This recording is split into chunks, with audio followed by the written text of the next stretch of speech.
ಶರಣಾರ್ಥಿಗಳು. ನಮಸ್ಕಾರ ವೀಕ್ಷಕರೇ. ಶರನ್ನವರಾತ್ರಿಯಲ್ಲಿ ನಮ್ಮ ಮನೆಯಲ್ಲಿ ಹಾಗೆ ನಮ್ಮ ಓಣಿಯ ಶಾಂಭವಿ ದೇವಸ್ಥಾನದಲ್ಲಿ ಪ್ರತಿನಿತ್ಯವೂ ಕೂಡ ಪೂಜೆ, ಅಲಂಕಾರ ಹಾಗೆ ಸಂಪ್ರದಾಯಗಳು, ನಿಯಮ ನಿತ್ಯಗಳು ಹೇಗಿರುತ್ತವೆ ಅಂತ ನಿಮಗೆ ತೋರಿಸ್ಬೇಕು ಅಂತ ಅನಿಸ್ತು. ಇದು ನಮ್ಮ ಊರಿನ ನಮ್ಮ ಓಣಿಯ ಶಾಂಭವಿ ದೇವಿಯ ದೇವಸ್ಥಾನ. ಶ್ರೀ ಶಾಂಭವಿ ದೇವಿಯನ್ನು 9 ದಿನಗಳ ಕಾಲದ ಪರ್ಯಂತರ ಪ್ರತಿನಿತ್ಯವೂ ಅಭಿಷೇಕವನ್ನು ಮಾಡಿ ಹಾಗೆ ಪ್ರತಿನಿತ್ಯವೂ ಎಲೆ ಪೂಜೆಯನ್ನು ಸದ್ಭಕ್ತರು ಪೂಜೆಯನ್ನು ಕಟ್ಟಿಸ್ತಾರೆ. ಹಾಗೆಯೇ ಪ್ರತಿನಿತ್ಯವೂ ಕೂಡ ಇಲ್ಲಿ ಪುರಾಣ ಪಠಣ ಆಗುತ್ತೆ. ಹಾಗೆ ಅನ್ನ ದಾಸೋಹದ ಜೊತೆಗೆ ಜ್ಞಾನದ ದಾಸೋಹದ ಕಾರ್ಯಕ್ರಮವು ಕೂಡ ವಿಜೃಂಭಣೆಯಿಂದ ನಡೆಯುತ್ತೆ. ಈ ಒಂದು ಹೂವಿನ ಅಲಂಕಾರವನ್ನು ನೌಕರರ ಸಂಘದ ನನ್ನ ಸಹೋದರರು ಮಾಡಿದ್ದಾರೆ. ಪ್ರತಿನಿತ್ಯವೂ ಕೂಡ ಇಲ್ಲಿ ಅಭಿಷೇಕ ಸಲ್ಲಿಕೆ ಆಗುತ್ತೆ. ಹಾಗೆ ಪ್ರತಿನಿತ್ಯವೂ ಕೂಡ ಶ್ರೀ ಗ್ರಾಮ ದೇವತೆಯ ದೇವಸ್ಥಾನದಲ್ಲಿ ಪುರಾಣ ಪ್ರವಚನ ಹಾಗೆಯೇ ದಾಸೋಹ ನಡೆಯುತ್ತೆ. ಪ್ರತಿನಿತ್ಯವೂ ನಸುಕಿನಲ್ಲಿ ನಮ್ಮ ಮನೆಯಲ್ಲಿ ಮೊದಲಿಗೆ ಹೊಸ್ತಿಲು ಪೂಜೆಯನ್ನು ಮಾಡಿ ಬಾಗಿಲಿಗೆ ರಂಗೋಲಿಯನ್ನು ಹಾಕಿ ಬನ್ನಿ ಗಿಡಕ್ಕೆ ಪೂಜೆಯನ್ನು ನಾವು ಬನ್ನಿ ಮಹಾಂಕಾಳಿಗೆ ಸಲ್ಲಿಸಲಿಕ್ಕೆ ಹೋಗ್ತೀವಿ.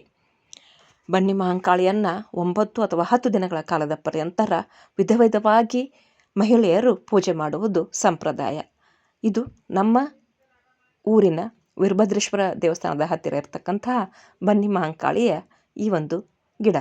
ಬನ್ನಿ ಗಿಡವನ್ನು ಮೊದಲಿಗೆ ನಾನು ಸಾರಿಸಿ ಅದರ ಮುಂದೆ ಅಂಗಳದಲ್ಲಿ ಮಂಗಳಕರವಾದ ಅಂಗಳದಲ್ಲಿ ಸಾರಿಸಿ ರಂಗೋಲಿಯನ್ನು ಹಾಕಿ ಹಾಗೆಯೇ ಬನ್ನಿ ಗಿಡವನ್ನು ಪೂಜೆಯನ್ನು ವಿಭೂತಿ ಹಾಗೆ ಕುಂಕುಮ ಅರಿಶಿಣವನ್ನು ಧಾರಣೆಯನ್ನು ಮಾಡಿ ಅಕ್ಷತೆಯನ್ನು ಹಾಕಿ ಪೂಜೆಯನ್ನು ಮಾಡೋದು ನಮ್ಮ ಮನೆಯ ಸಂಪ್ರದಾಯ.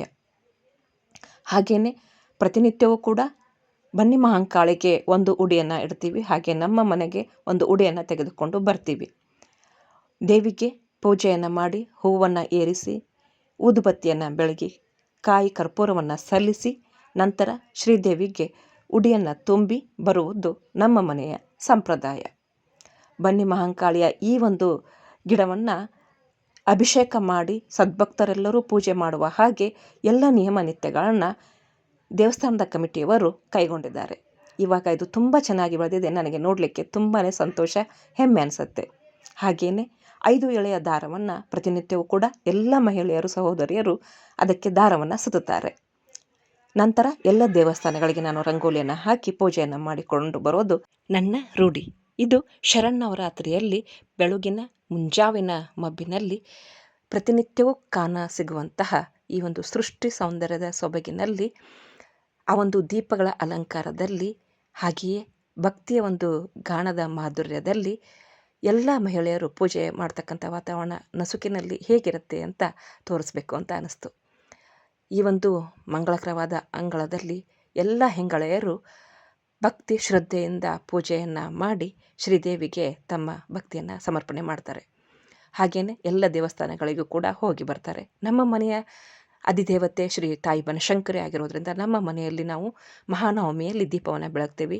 ಇದು ನಮ್ಮ ಮನೆಯ ಖಂಡೆ ಪೂಜೆ, ಆಯುಧ ಪೂಜೆ ಅಂತ ಹೇಳ್ತೀವಲ್ವ, ಹಾಗೆಯೇ ಇದು ಕೊನೆಯ ದಿನದ ವಿಜಯದಶಮಿ ಪೂಜೆ ಆಗಿರುತ್ತೆ. ಹೀಗೆಯೇ 9 ಮತ್ತು 10 ದಿನಗಳ ಕಾಲದ ಪರ್ಯಂತರ ಶ್ರೀ ಬನ್ನಿ ಮಹಾಂಕಾಳಿಯನ್ನು ಪೂಜಿಸಿ ಅವಳಿಗೆ ಸೇವೆಯನ್ನು ಭಕ್ತಿಯನ್ನು ಸಲ್ಲಿಸಿ ಅವರಿಗೆ ಕೊನೆಯ ದಿನದಲ್ಲಿ ಆರತಿಯನ್ನು ಮಾಡಿ ವಸ್ತ್ರವನ್ನು ಸಮರ್ಪಣೆ ಮಾಡಿ ಅವರಿಗೆ ನೈವೇದ್ಯವನ್ನು ಸಮರ್ಪಣೆ ಮಾಡಿ ಬರೋದು ಇಲ್ಲಿಯ ಒಂದು ಆಚರಣೆ. ಹಾಗೆ ಅದು ನಮ್ಮ ಮನೆಯ ಆಚರಣೆ ಕೂಡ ಆಗಿದೆ.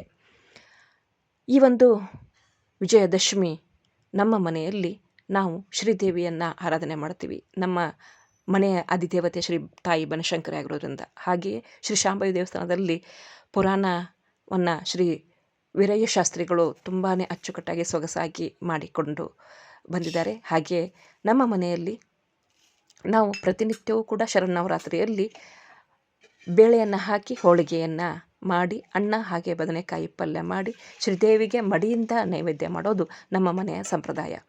ಹಾಗೆಯೇ ದೇವರ ಮನೆಯಲ್ಲಿ ಮಡಿಯಿಂದ ನೀರನ್ನು ತೆಗೆದುಕೊಂಡು ಇಟ್ಟಿರ್ತೀವಿ. ಮತ್ತೆ ಸ್ನಾನವನ್ನು ಮಾಡಿ ಶುಚಿಭೂತರಾಗಿ ಆ ನೀರನ್ನು ಬಳಸಿಕೊಂಡು ನಾವು ಅಡುಗೆಯನ್ನು ತಯಾರಿಸ್ಕೊಳ್ತೀವಿ. ಅಡುಗೆಯನ್ನು ನಾವು ತುಂಬ ಮಡಿಯಿಂದ ಭಯಭಕ್ತಿ ಶ್ರದ್ಧೆಯಿಂದ ಮಾಡ್ತೀವಿ. ಹಾಗಾಗಿ ನಾನು ಕುಕ್ಕರ್ನಲ್ಲಿ ಬೇಳೆಯನ್ನು ಕುದಿಲಿಕ್ಕೆ ಹಾಕಿದ್ದೆ. ಹಾಗೆಯೇ ಬೇಳೆಯ ಹೋಳಿಗೆಯನ್ನು ಮಾಡಲಿಕ್ಕೆ ಹಿಟ್ಟನ್ನು ನಾದ್ಕೊಂಡೆ. ಹಿಟ್ಟನ್ನು ತುಂಬ ಮೃದುವಾಗಿ ನಾದ್ಕೊಳ್ಬೇಕಾಗತ್ತೆ. ಹಾಗಾಗಿ ಅದಕ್ಕೆ ಒಂದಿಷ್ಟು ಎಣ್ಣೆಯನ್ನು ಹಾಕಿ ಕಲಿಸ್ಕೊಂಡೆ. ಹಾಗೆ ಒಂದು ಸ್ವಲ್ಪ ರುಚಿಗೆ ತಕ್ಕಷ್ಟು ಉಪ್ಪನ್ನು ಹಾಕಿ ಮೈದಾ ಹಿಟ್ಟನ್ನು ನಾನು ಇವಾಗ ಕಲಿಸ್ಕೊಳ್ತಾ ಇದ್ದೀನಿ. ನೀರನ್ನು ಸ್ವಲ್ಪ ಸ್ವಲ್ಪನೇ ಬೆರೆಸ್ತಾ ನಾವು ಅದನ್ನು ಕಲಿಸ್ಕೊಳ್ಬೇಕಾಗತ್ತೆ. ತುಂಬ ತೆಳುವಾಗಿಯೂ ಅಲ್ಲ, ತುಂಬ ಗಟ್ಟಿಯಾಗಿಯೂ ಅಲ್ಲ. ಹೋಳಿಗೆಯ ಹೂರಣ ಹಾಗೆ ನಾವು ನಾದಿದಂತಹ ಈ ಕನಕ ಹಿಟ್ಟು ಚೆನ್ನಾಗಿದ್ದರೆ ಮಾತ್ರ ಹೋಳಿಗೆ ಚೆನ್ನಾಗಿ ಬರಲಿಕ್ಕೆ ಸಾಧ್ಯ ಆಗುತ್ತೆ. ಈ ಒಂದು ಪ್ರಮಾಣದಲ್ಲಿ ನಾವು ಹಿಟ್ಟನ್ನು ಕಲಿಸ್ಕೊಳ್ಬೇಕಾಗತ್ತೆ. ತುಂಬ ಹಿಟ್ಟನ್ನು ಉಡಿಬೇಕಾಗತ್ತೆ. ತುಂಬ ಚೆನ್ನಾಗಿ ಅದನ್ನು ಕಲಿಸ್ಕೊಳ್ಬೇಕಾಗತ್ತೆ. ನಂತರ ಅದನ್ನು ಒಂದು 15 ನಿಮಿಷ ಅಥವಾ ಅರ್ಧ ತಾಸು ನೆನಲಿಕ್ಕೆ ಬಿಡಬೇಕಾಗತ್ತೆ. ಇವಾಗ ಕುಕ್ಕರ್ನಲ್ಲಿ 1 ಅಥವಾ 2 ವಿಷಲ್ಗಳನ್ನ ಕೂಗಿಸ್ಕೊಂಡ್ರೆ ಬೇಳೆ ಚೆನ್ನಾಗಿ ಬೆಂದಿರುತ್ತೆ. ಅಥವಾ 1 ಅಥವಾ 2 ಸಿಟಿಗೆ ಅದು ಚೆನ್ನಾಗಿ ಬೆಂದಿಲ್ಲ ಅಂದರೆ ಮತ್ತೆ ಇನ್ನೊಂದು ಸಿಟಿಯನ್ನು ನೀವು ಕೂಗಿಸ್ಕೊಳ್ಬಹುದು. ನಂತರ ನಾವು ಬದನೆಕಾಯಿ ಪಲ್ಯವನ್ನು ನೈವೇದ್ಯಕ್ಕೆ ಬೇಕಾಗಿತ್ತು. ಹಾಗಾಗಿ ಬದನೆಕಾಯಿ ಮತ್ತು ಈರುಳ್ಳಿಯನ್ನು ಹೆಚ್ಚಿಕೊಂಡೆ. ಅದಕ್ಕೆ ಒಂದಿಷ್ಟು ನೀರನ್ನು ಹಾಕಿ ಸ್ವಲ್ಪ ಉಪ್ಪನ್ನು ಸೇರಿಸಿ ನಾವು ಚೆನ್ನಾಗಿ ತೊಳೆದುಕೊಳ್ಬೇಕಾಗತ್ತೆ. ಹಾಗಾದಾಗ ಬದನೆಕಾಯಿ ಕಪ್ಪಾಗೋದಿಲ್ಲ. ಇವಾಗ ಬೇಳೆಯ ನೀರನ್ನು ಬಸಿದ್ಕೊಳ್ತೀನಿ. ಕಟ್ಟು ಅಂತ ನಾವು ಈ ಕಡೆ ಹೇಳ್ತೀವಿ. ಈ ಬೇಳೆಯ ಕಟ್ಟಿನ ಸಾರು ತುಂಬಾ ಚೆನ್ನಾಗಿ ರುಚಿಕರವಾಗಿರುತ್ತೆ.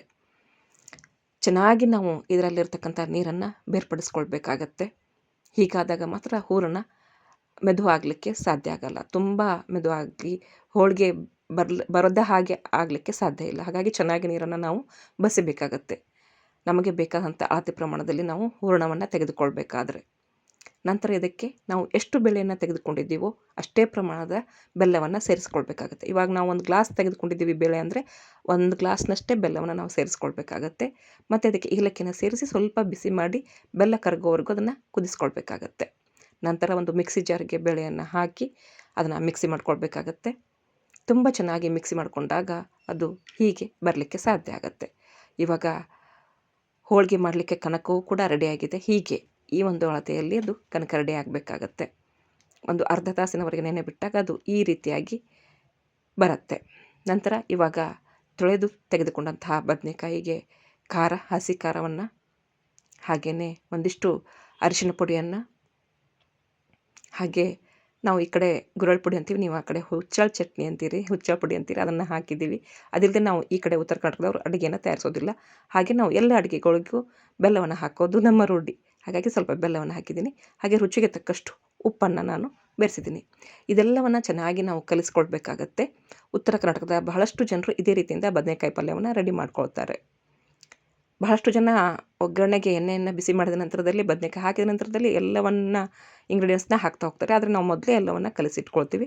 ಹಾಗೆ ನಾನು ಕುಕ್ಕರ್ಗೆ ಅನ್ನವನ್ನು ಬೇಯಿಸಲಿಕ್ಕೆ ಅಕ್ಕಿನ ತೊಳೆದು ಇಟ್ಕೊಂಡೆ. ನಂತರ ಒಂದು ಬಾಣಲೆಗೆ ಎಣ್ಣೆಯನ್ನು ಕಾಯಲಿಕ್ಕೆ ಇಟ್ಟು ಜೀರಿಗೆ ಸಾಸಿವೆಯನ್ನು ಹಾಕಿ ನಂತರ ನಾವು ಎಲ್ಲ ಮಿಶ್ರಣವನ್ನು ಸೇರಿಸಿ ಇಟ್ಕೊಂಡಂಥ ಬದನೆಕಾಯನ್ನು ಈ ಒಂದು ಎಣ್ಣೆಯಲ್ಲಿ ಹಾಕಿಕೊಳ್ಬೇಕಾಗತ್ತೆ. ಎಣ್ಣೆ ಚೆನ್ನಾಗಿ ಕಾದಿರಬೇಕಾಗತ್ತೆ. ಇದು ತುಂಬಾ ಕಾದಿದೆ. ಇವಾಗ ನಾವು ಎಣ್ಣೆಯಲ್ಲಿ ಇದನ್ನು ಚೆನ್ನಾಗಿ ಕೈ ಆಡಿಸ್ಕೊಳ್ಬೇಕಾಗತ್ತೆ. ನಂತರ ಈ ಒಂದು ಹಿಟ್ಟು ಹದಕ್ಕೆ ಬಂದಿದೆ. ಈ ಹದದಲ್ಲಿ ಇದ್ದಾಗ ಹೋಳಿಗೆ ತುಂಬ ಚೆನ್ನಾಗಿ ಬರುತ್ತೆ. ಇವಾಗ ಒಂದು ತೆಳುವಾದ ಪೇಪರ್ನಲ್ಲಿ ಹಾಕಿಕೊಂಡು ಹೂರಣವನ್ನು ತೆಗೆದುಕೊಂಡು ಕನಕವನ್ನು ಹರಡಿಕೊಳ್ಬೇಕಾಗತ್ತೆ ಮೊದಲಿಗೆ. ನಂತರ ಆ ಹೂರಣವನ್ನು ಹಿಟ್ಟಿನಲ್ಲಿ ಕನಕದಲ್ಲಿ ಇಟ್ಟು ಅದನ್ನು ಎಲ್ಲ ಕಡೆಯಿಂದನೂ ಕೂಡ ನಾವು ಕವರ್ ಮಾಡ್ಕೊಳ್ಬೇಕಾಗತ್ತೆ.